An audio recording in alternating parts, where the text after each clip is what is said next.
Energy and Electricity and Energy Minister Ramakgopa is assembling a committee of experts to advise him on the role that nuclear could play in South Africa's future supply before issuing a new ministerial determination for the possible procurement of 2,500 megawatts of new nuclear capacity.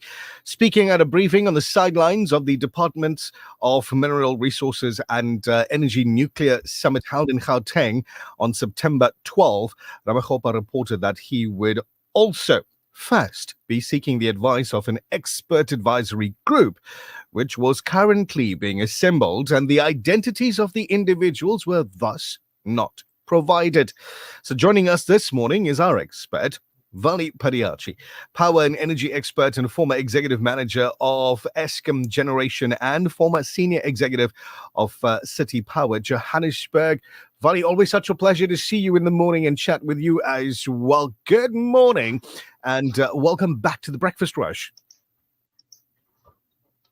Salam alaikum and a very good morning to you, Nichelle and Nesmira, and to your viewers and listeners. I'm glad to be back on your fabulous show.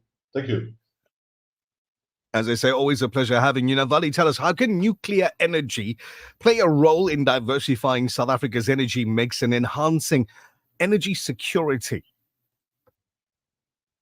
Let me try and keep it as simple as possible because, Michelle, the subject matter of nuclear can get very complex even to my engineering colleagues.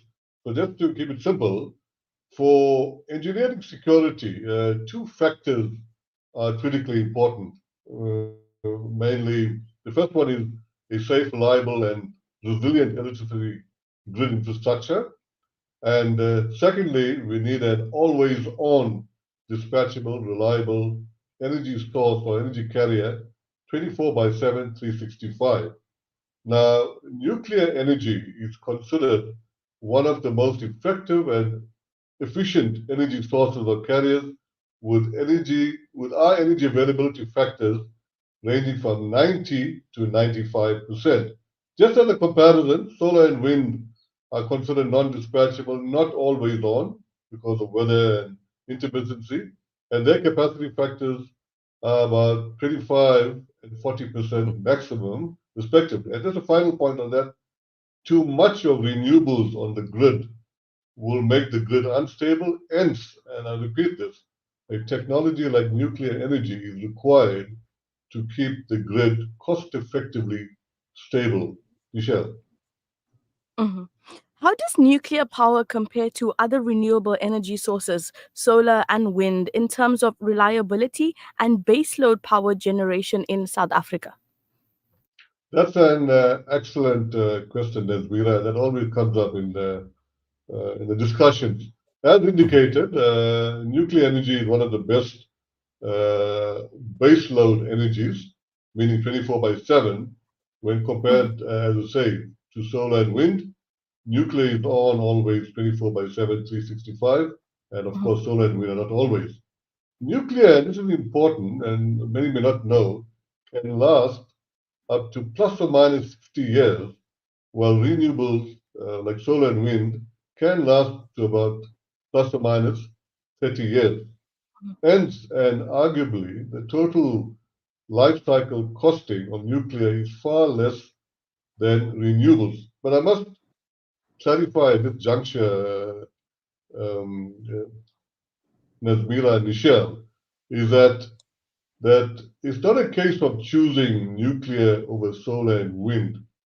As an energy mix, and the minister has made it very clear, we need all three and other technologies, including nuclear, solar, and wind, which will effectively and efficiently complement or supplement or underpin solar and wind technologies. So it's a case of getting all technologies in the energy mix and not selecting one for the other, Nazmira. So, Vally, what are some of the key environmental benefits of nuclear energy compared to traditional fossil fuel-based power generation in South Africa? That's another excellent question, Michelle. I'm glad you asked that. when compared to coal, for example, nuclear has the lowest carbon content. Hence, it is a critical component enabling South Africa and arguably the globe to achieve its or their decarbonization jet and net zero targets by, say, 2050. Importantly, and let me emphasize this, South Africa will not reach its jet targets and achieve net zero by 2050 with only renewables, meaning solar and wind, etc., installed on the national grid. Nuclear energy is always required to enable South Africa to reach net zero by 2050. And of Mhm, course, and for safety reasons, disposing nuclear waste can get more complex than that of other fossil fuel based technology, but this has never been a problem locally and globally. Uh, mhm. Michelle. What are some of the challenges and opportunities in developing a nuclear energy program in South Africa, considering factors such as infrastructure, skills development, and public perception? Okay, I can talk for hours on that, but let me, meaning in terms of opportunities, well, let me focus on the challenges first. Unfortunately, and this is really unfortunate, in recent years, and unfairly, the nuclear sector has been soiled, bad-mouthed, thrashed, and given a bad name by unqualified professionals and what I term so-called armchair commentators, some with hidden agendas. Fortunately, the global narrative, driven by the International Atomic Energy Agency, IAE for short, for increased use of civil nuclear, that's for peaceful purposes, is fast changing and augurs well. Nuclear scientists, this is my opinion, nuclear scientists and nuclear engineers, and we have a number of them in South Africa, must now come out of their research and laboratory closets and must start marketing nuclear in the cold face. They need to be at the forefront. The other challenge is obviously funding or financing a nuclear infrastructure can get expensive. However, a new technology called the Small Modular Reactor, SMR for short, nuclear technology, promises to make the procurement of SMR and nuclear in general more affordable through some very innovative off-balance sheet funding models and long-term power purchase agreements, and we can get agreement PPAs ranging from 25 years to 50 years, and this will make the cents per kilowatt hour very, very favorable. And maybe just as the last point on the subject matter, Mhm. admittedly, we've lost a lot of nuclear skills and other to other countries, but we do have a critical mass left in South Africa, and we can try and bring back those that left the country. And this was made very clear at the summit, nuclear summit, which I attended. The Mhm. use of SMR nuclear technology is an ideal opportunity to fast track reskilling, etc. Okay. Absolutely. And so a final question this morning: how could nuclear power help in tackling energy poverty and improving energy access for underserved communities in our country? That's another excellent question, Michelle.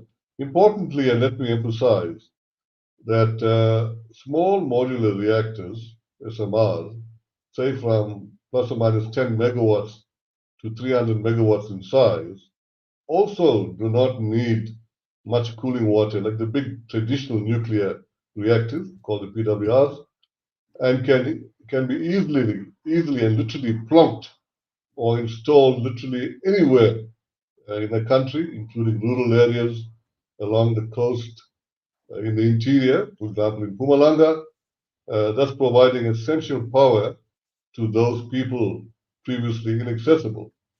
And I must also add, Michelle, the serious Yeah. challenge we now face in South Africa is that the price of electricity from both Eskom and the municipalities that we know Mhm. is, is skyrocketing and going through the roof and making it almost unaffordable for the plus or minus 95% poor people. They are now facing what we call, and the minister has made this quite clear, emphasized this, they're now facing what we call energy poverty, meaning lots of them are leaving the electricity grid uh, or just can't afford to access electricity, which is a pity, and are going back to traditional means of eating, lighting, cooking, etc.